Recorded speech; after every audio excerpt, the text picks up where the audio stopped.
Nate Bargatze is the Tennessee kid who has a new comedy special this year on Amazon Prime, Hello World. I'm Matt Noble of Gold Derby, and I want to kick things off by asking you, Nate, of this comedy special, what was the trickiest thing to work on or get just right? This one, we did it in the round, which was very different. And so obviously like doing that, I like the round actually. I don't move around a lot on stage. I'm not the most high energy act. But when I'm in the round, it makes me, I got to walk more. It makes me, your act outs end up getting better. So, I mean, doing that in the round was probably the most difficult to do, but I love the way it looked. I wanted to show the crowd, it was after COVID, and I wanted to show when people have fun and all that stuff. So that was definitely the most difficult to get that across. But the guys we had do it all knew what they were doing, and you just trusted them. Yeah, there you go. Like within the round, is the way the audience engages with you different? And is it different for you as a performer having the audience like sort of all around you? Yeah, it's you just kind of keep moving, but it's nice. It's like you're just kind of seeing. I mean, I honestly I really like it because you just feel like you're surrounded, and you got, I don't know, you're in the middle of everybody, which is, you don't feel too far away from people because no one's really that far from you as they would if you were up in the normal stage. So I loved it. We're planning on doing a lot more in the round with a lot of the arenas we have coming up in the beginning of 2024. So I'm a big fan of it. But yeah, it's definitely different because you don't do a lot. There's not a lot of places to do in the round. Mm. And in terms of sort of the content of this special and the things you spoke about, was there something you got to touch on or speak about that you haven't been able to mine in the past in your comedy? I talked a lot about my family, my upbringing, I believe, and so I think that was kind of different. It was, when you're doing stand up, it's almost the way I started looking at it, it's like you're writing a movie and you're just kind of the character, and it's like all my stories are, I'm just telling stories. I'm just up there telling you stuff that happened, and just put me in the middle of it all. And so this one, I felt I was very happy with this one. And it's like I've done comedy now for 20 years, and it's just interesting. Like as you keep doing stand up, it keeps changing. It becomes, I mean, it's just such a different thing than especially when I began. And now it feels like it's much more of a show, and that's such a big difference. So yeah, this one was definitely way more personal than I kind of have been, I think, in the past. Mm. And I guess talking about how it's evolved and how this sort of like, comedy over the past couple of decades has evolved for you and it's become more of a show and more of a performance. Is there a particular moment from this special that you think highlights that particularly? Uh, I don't know if it's one moment. I mean, it's kind of the whole thing. I mean, this is it's like this was the first big special where, the last one I did was during COVID. It was outside and people had masks, and so it was like such a different vibe. This was the first one that felt like you're doing a special, and like the crowd it was just kind of one of my regular stops.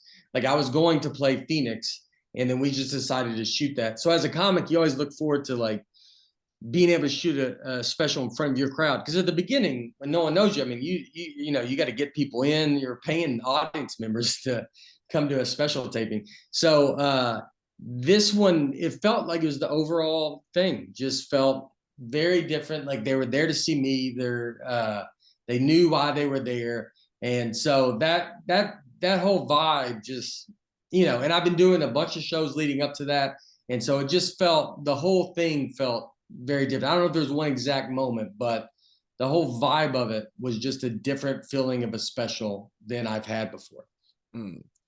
And Nate, your father's also a performer, and like how much like did he influence you or inspire you, or like did you get that sort of I know, spark to perform from him? Or Yeah. I mean, I got it really big. I mean, I realize it more every day than I think I realized at the beginning. But I would do shows with him when he was doing magic at the beginning, and now he comes out with me a lot. He opens for me a lot on the road, and which is super fun. And I have a joke about it where I'll say, it's like every little boy's dream to travel with your dad when you're 44 years old and get a CPAP machine hooked up in the tour bus. So but it's a real joy, and it's something I know, obviously most people do not get to do something like this. So I'm very grateful to get to do it. And yeah, and my timing and all that stuff, you can just see that a lot of that where it comes from, it's just, obviously him. mm. And when did you, like, sort of, I don't know, realize that you had a love for performing, or you wanted to get out there and do stand-up comedy? I would do it with him at the beginning, just like being his assistant or kind of jumping up and helping. And then I remember being very funny, being funny in school and everybody laughing. And I actually just found they wrote like where at my senior year in high school, you write where you're going to be in 10 years. And I wrote performing at Zany's, which is Nashville's local club. And I ended up doing that. But it's like, I don't know if I was like for sure, like I'm going to go be a stand-up. I wanted to do it. I don't think I knew how to do it. Then you just got to get the nerves to actually give it a go. And so then I did, and then it just kind of took off, and I just became obsessed with it. And I was in Chicago for a little bit, in New York, and for the long time. And you're just doing it every night, and I loved it. You became really addicted to it, and then and here we are. Mm. You spoke about how how personal, how much you speak about family in this show. And I saw a clip online of your dad going and speaking to people who come to see one of your shows, going, "Oh, it's like 99% real. Nate can just see it." And like, with these moments with your family, these moments in your life, it doesn't have to be just with your family. At what point do you realize they're funny? Do you see, is it like immediate, or do you need to is it more looking back on it that you notice how funny they are? It's looking back on it. I mean, sometimes you get lucky. I could tell one joke that I had on a few specials ago I joke about I took my shirt off at a golf course, and this old man thought I was his wife because he saw my body, and so he called me Olivia, and he just thought I was his wife. So like that was a moment that just got handed to me. Like, just if I go describe that and just say I had my shirt off and an old man thought I was his wife, that's going to be funny no matter what. So those are the ones that you get lucky, where that's just kind of straight up funny, and you don't got to put so much into it.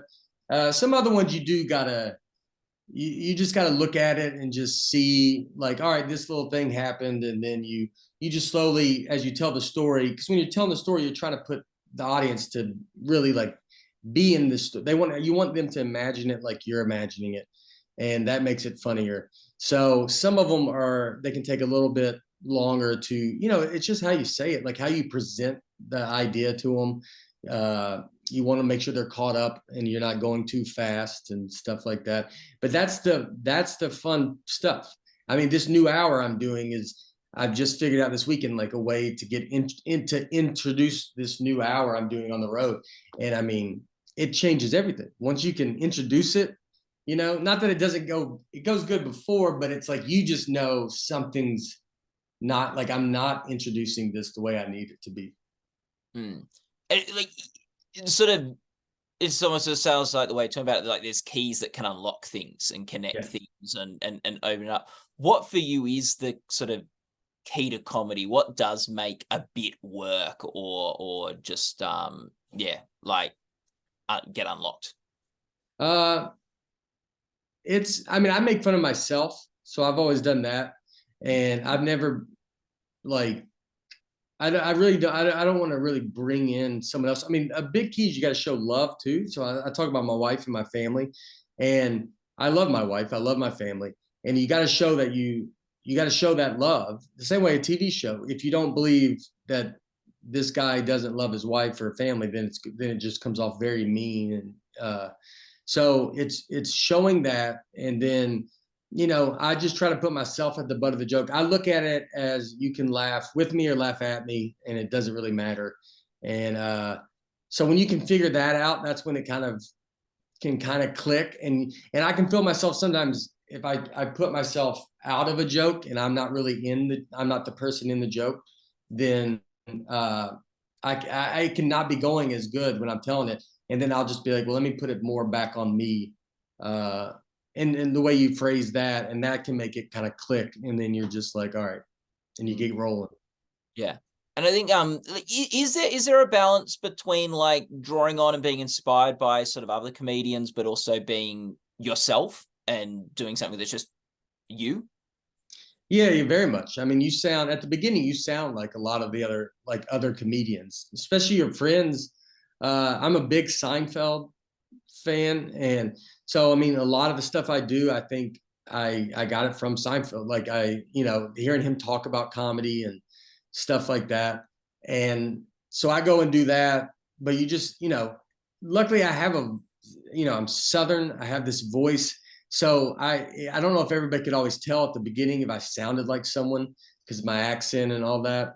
But you just kind of do it and you figure it out in your own world. I mean, you first learn how to write a joke, and then I think you got to learn how to be your voice has to really come through. And then once those can both click, then it becomes, just it just becomes very different. It's not as much joke telling as now when you go on stage, even though they're jokes in my head, it's not just like making it's just creating an environment that you're a part of. What moment in this special do you find the funniest?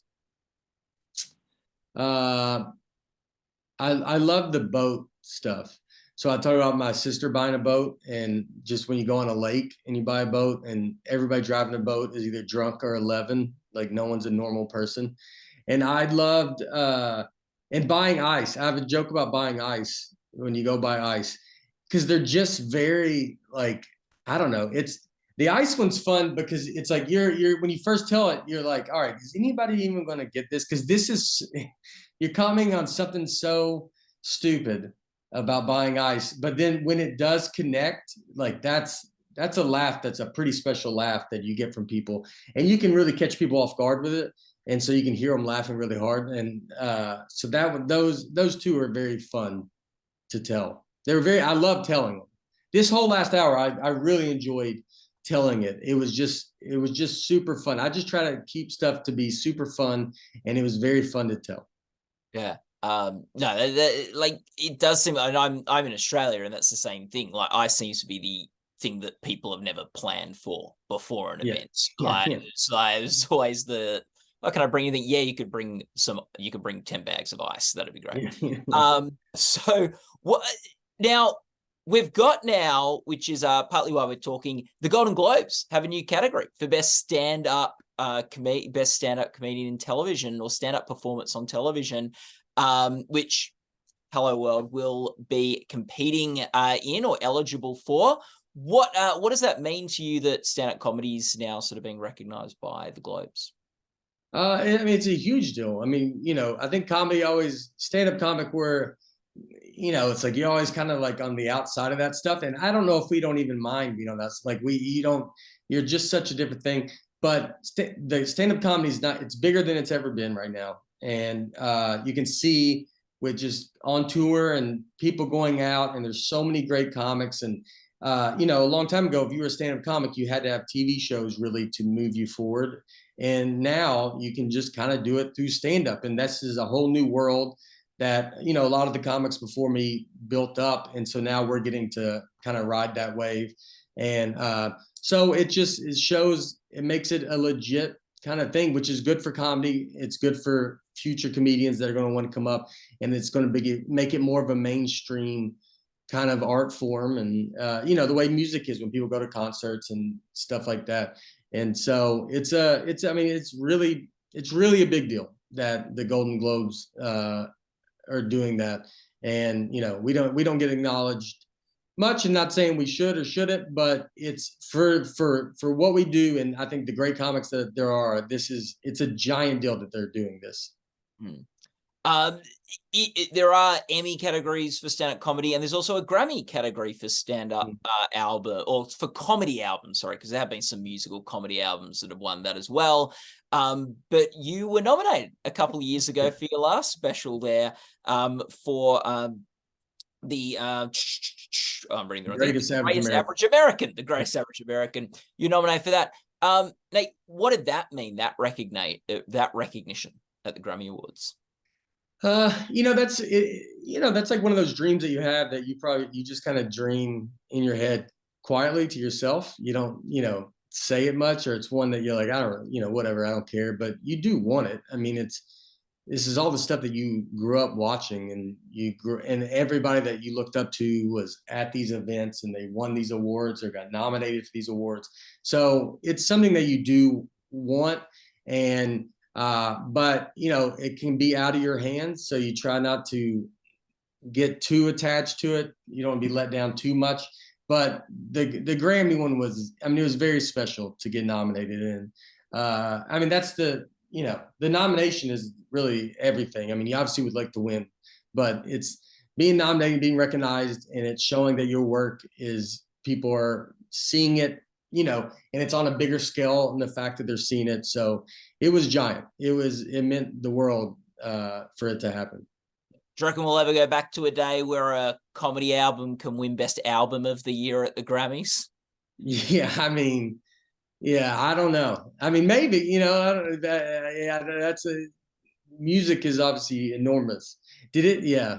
So maybe 61 Bob Newhart won Best Album. I know that's well, yeah, that was a special time, and I mean, he's just unreal, and I mean, it was like perfect too, because like when you listen to it too on a CD, you just can imagine it in your own head, and that's what he was so great at. And so, but yeah, who knows? I mean, that's. Yeah, I guess also then that was he didn't have Taylor Swift, like yeah. I mean, I guess he also that was the day where that was really the way people could consume stand-up comedy. Like it was they consumed an album and stuff. There yes. was really good. To wrap up, Nate, what's the part like, I think when you look back on this special years from now, what's the bit that you think you might, I don't know, rewind or fast forward to that you want to watch again? There's going golfing with my wife was one that sticks out. And it's like towards the end.